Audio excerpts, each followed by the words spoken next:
Well, Jim, let's get another list here. This one was sent to CornyDriveThru at gmail.com from Sebastian Lamar, Quebec City.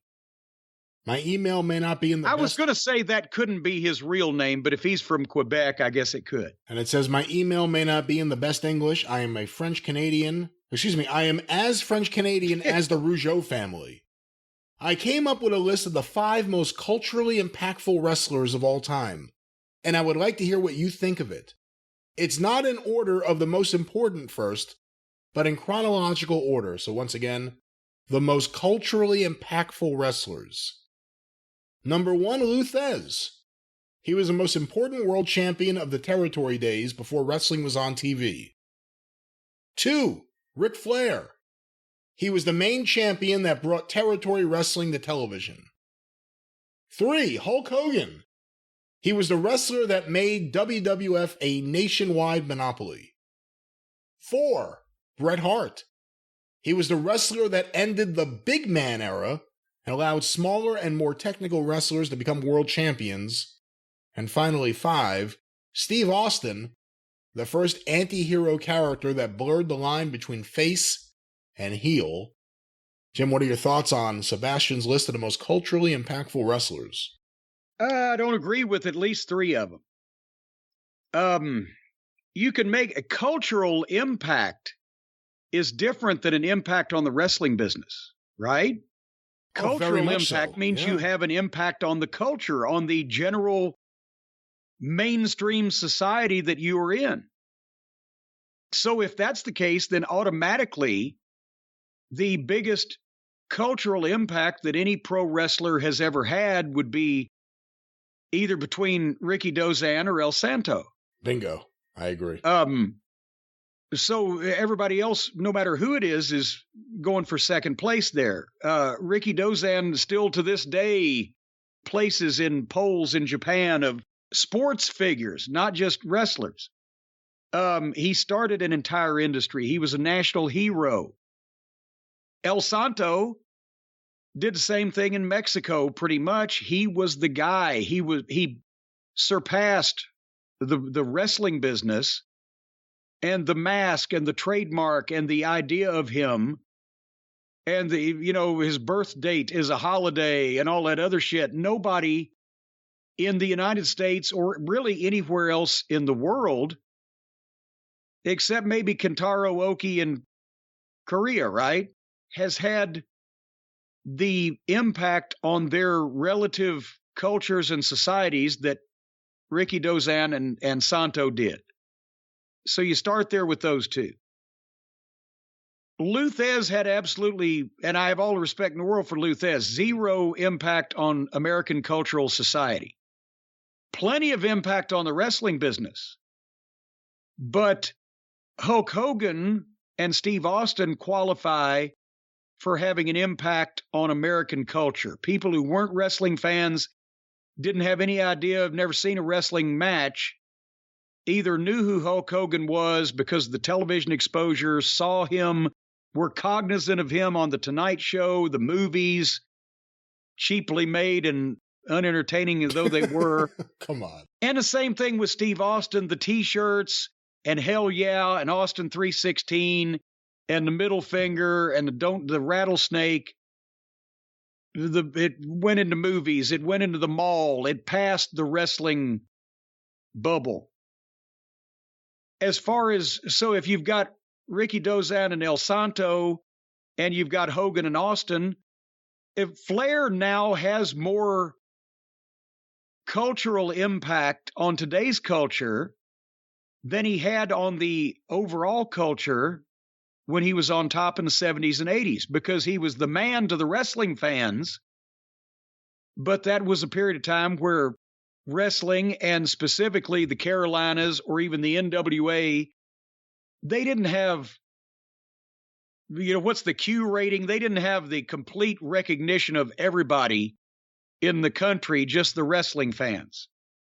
But Flair now, because those people that were wrestling fans grew up to be rappers and movie stars and celebrities and basketball players and whatever the fuck, he's got more impact now on the culture than he did when he was in his prime in terms of people being cognizant and aware of who he is and the Ric Flair drip and all that stuff. That I just wish I could have been on Crockett's plane with Arn Anderson and Nikita Koloff and a few people when the Ric Flair drip became a thing. The fucking one-liners would have been.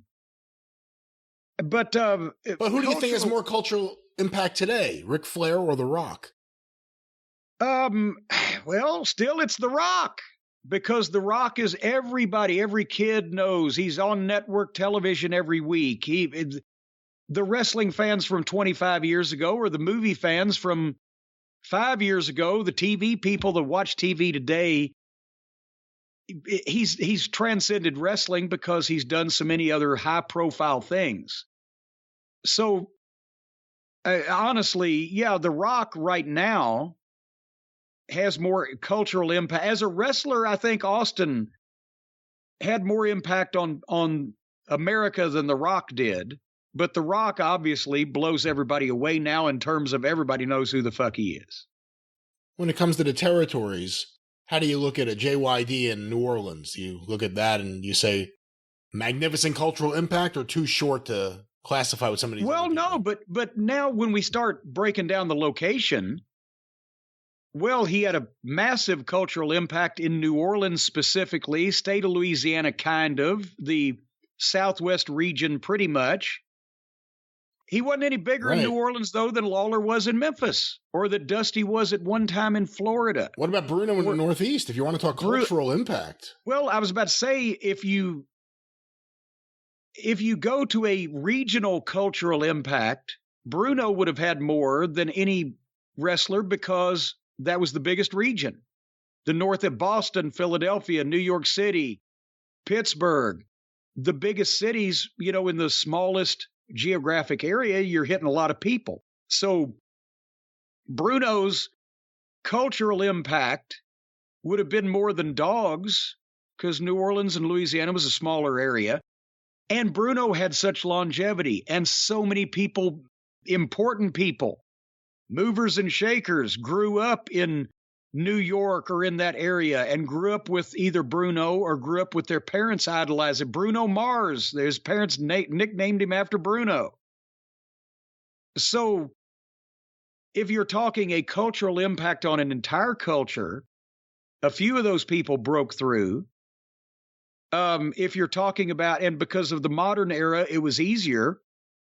If you're talking about regional cultural impact, almost nobody's would have been stronger than Bruno. But then the cultural impact of the entire country under Strangler Lewis, everybody in the United States of America knew Strangler Lewis's name and what he did, even if they didn't watch wrestling or go to wrestling matches.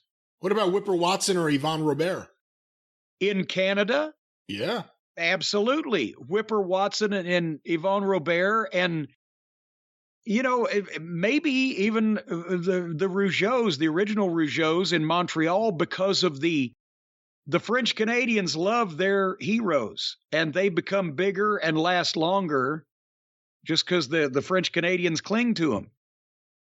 And so in Canada, and especially in the eastern part of Canada, Whipper Watson was the biggest star they had. Yvonne Robert before him. The Rougeaus were huge in Montreal. Let's not forget Andre. Massive cultural impact eventually on the whole culture, because even though there was no national television for wrestling at the time, because of the nature of him being a traveling attraction, he appeared live everywhere. He appeared at one point or another on tape on every territory's wrestling program. So he made covers of magazines. He's a guy that had an impact just in terms of recognition. He didn't necessarily change anything about wrestling like, Hogan and Austin did, but culturally, people knew who he was. But culturally, his stuff's still being licensed today. People still know his image today. Maybe more so than even then.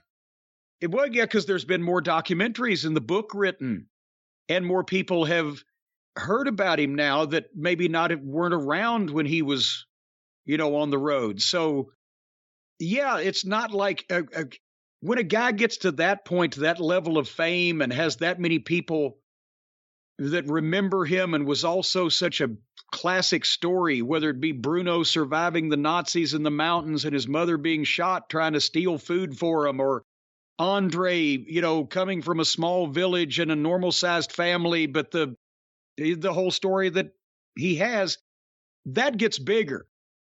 It's like, nobody remembers that John Paul Henning was one of the biggest box office babyface attractions in wrestling in the 50s.